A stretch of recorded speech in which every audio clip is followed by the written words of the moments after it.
Mr. Desh Ratan Nigam, who is an RSS spokesperson, a BJP sympathizer, but he never hesitates to speak up his mind irrespective of the ideological and party divide.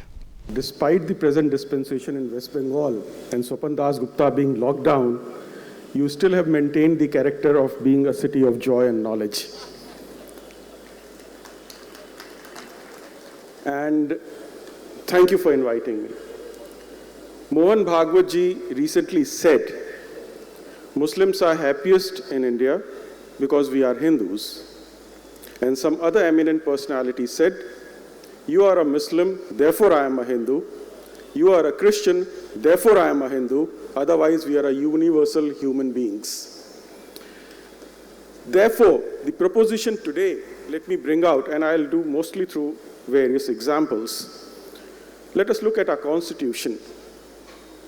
Probably one of the only constitutions in the world that does not define minority, but gives superior rights and privileges to the minorities. Very surprising.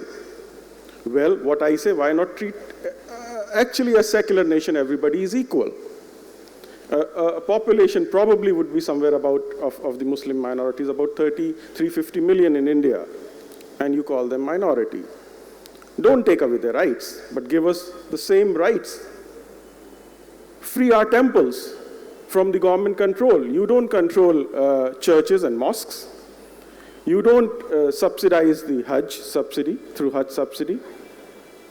Therefore, I am not for the proposition that take away the rights of the minorities, but at least treat Hindus as equals to them. That's my proposition. And when you oppose CAA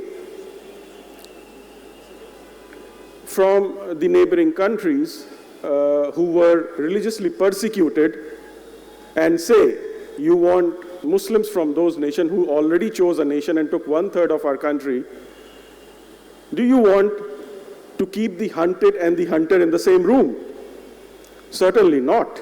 I would not keep hunter and the hunted in the same room. This is in the context of illegal immigrants from these neighboring countries. Then, one of the most important features of a secular nation is uniform civil code, but it is opposed. Why? I fail to understand. When everybody is equal, why do you need Muslim personal law board in this country? Why do you need a Waqf board in this country? And let me also tell you, institutions like Jamia AMU get aid from central government and have 50% reservation for Muslims, but no reservation for scheduled castes and scheduled tribes, which is the actual, the soul of a constitution, the real people who are subjugated, who have to be made equals. That is not done. And that is the taxpayers' money. The 80% of the taxpayers are paying for the minority institutions. Why not allow the teachings, the specialized teachings in the aided universities and the schools of Hindus as well? Give them aid. You give aid to Christians. You give aid to the Muslims' religious institutions, and they teach their scriptures. But no, aid will be given to an institution of Hindus where scriptures are being taught. I want that equality. I don't want any rights to be taken away from these people. But why? Why did our Constituent Assembly give superior rights? That is where secularism is sham. Let me also come to the question,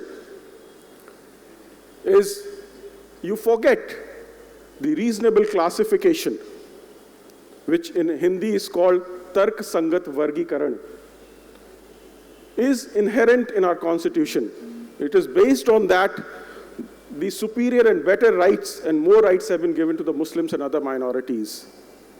Why, I want to ask. That is where I find secularism is sham.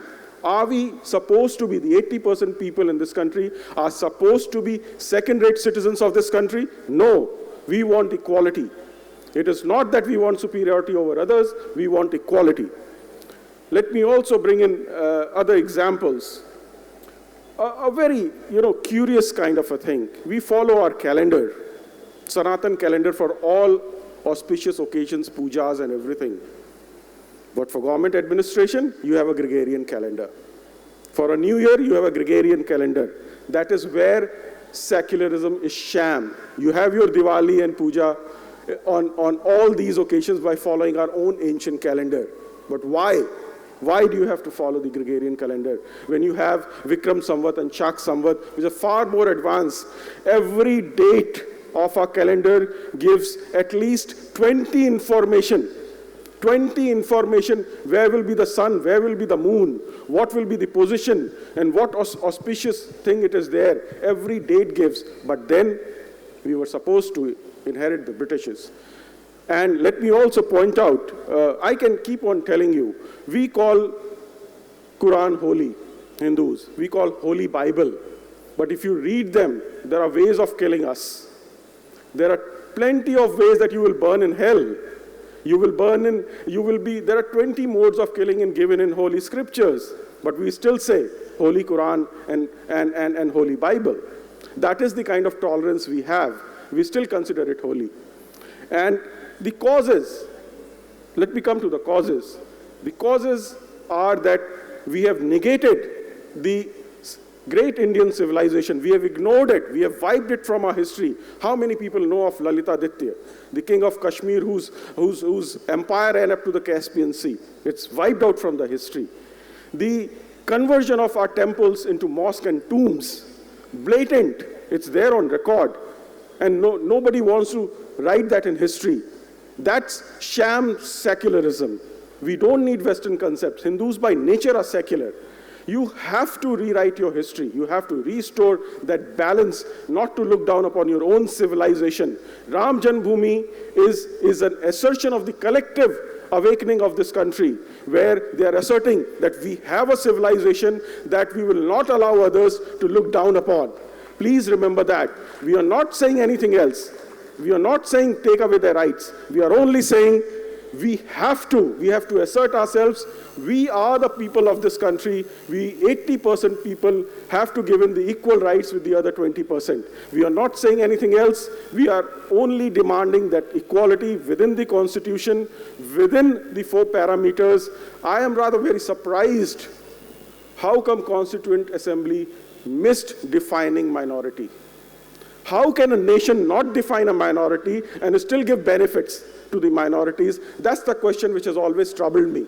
You could have taken it from the United Nations. No, you have not. But that is not suitable to India. You require your own special definition to be given in the Constitution or through a statutory legislation. So therefore, unless and until you have your own value system, our own value system based on our civilization that has accepted everybody, as Mr. Reddy clearly pointed out, we are not against minority. We've got to wind up. And therefore, I'm very sure I want everybody to be equal in this country. Nobody should be treated or subjugated by minorities or majority. Thank you.